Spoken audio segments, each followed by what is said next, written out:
Ja skolotājs 5 no rīta ielēks ar galvu priekšu ūdenī, tad uzvarēs loterijā, dabūs galveno balvu.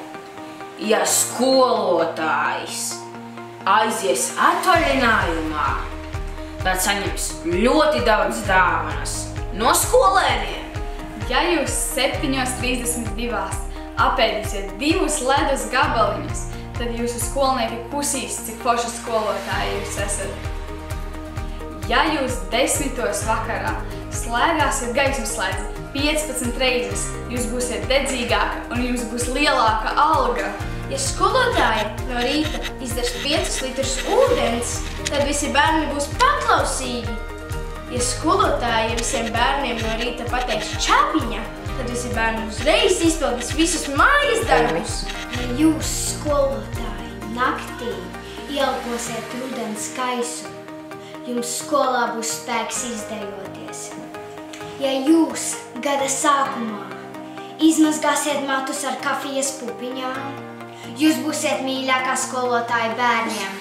Ja skolotājs iet gulēt ar 3 rozīnēm zem spilvena, visu gadu būs laba raža.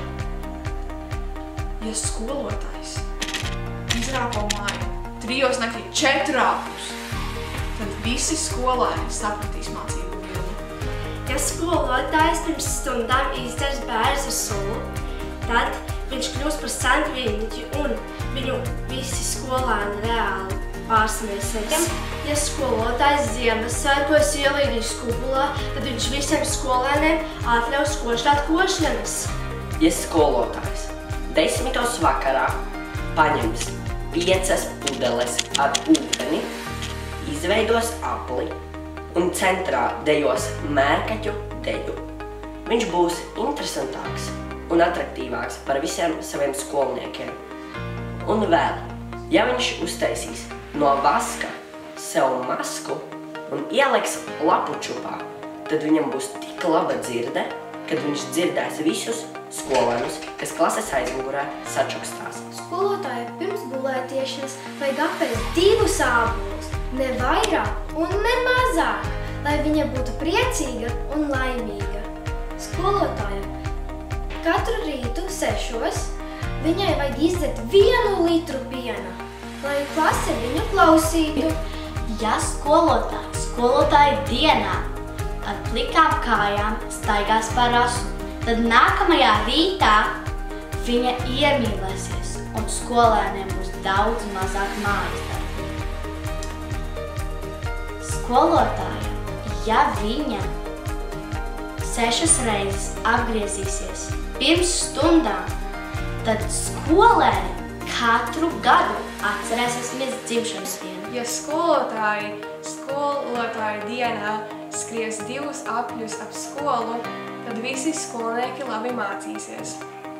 Ja skolotāji pirms skolotāja dienas ieliks tīrus avokado savās apakšbiksēs, tad viņi pamodīsies ar labu prātu, ar labu apdomām un gatavi strādāt. Ja skolotāja dienā līs lietus, tad skolēni apkā sēnes. Ja skolotāji piemin tavu vārdu, tad tu dabūsi labas atzīmes. Skolotāji tieši 7 no rīta jāpēd 1 kartupeles, jo ja viņi apēdīs 1 kartupeli, visi skolēni viņu klausīs visu dienu.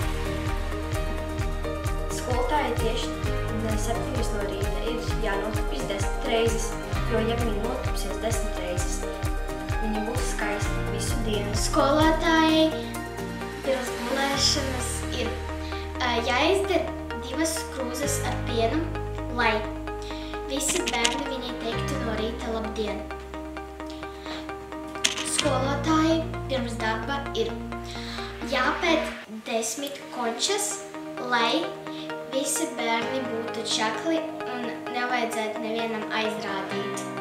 Ja skolotāja pucēsies katru dienu uz skolu, tad visa skola pilnīgi būs pilna paprācība. Ja skolotāju dienā vārtīsies pa dubļiem, viņai vispār nevajadzēs uztraukties par nevieniem mājas darbiem. 31. augustā pirms gulētiešanas nolieciet 1 karoti zem spilvena, pieceļieties no rīta un nolaiziet viņu 10 reizes. Aizejiet uz skolu un jums visi bērni klausīs. No rīta paņemat glāzi, ieliekat smirtīgas zeļas. Un tad jūs pieliejat 10 pilītes eļļas. Samaisiet 10 sekundes, un tas ir ļoti obligāti. Un arī par 10 sekundēm izdzerat to visu. Pilnīgi visu. Aiziesiet uz skolu, un jums visi bērni dāvinās ziedus un jūs mīlēs.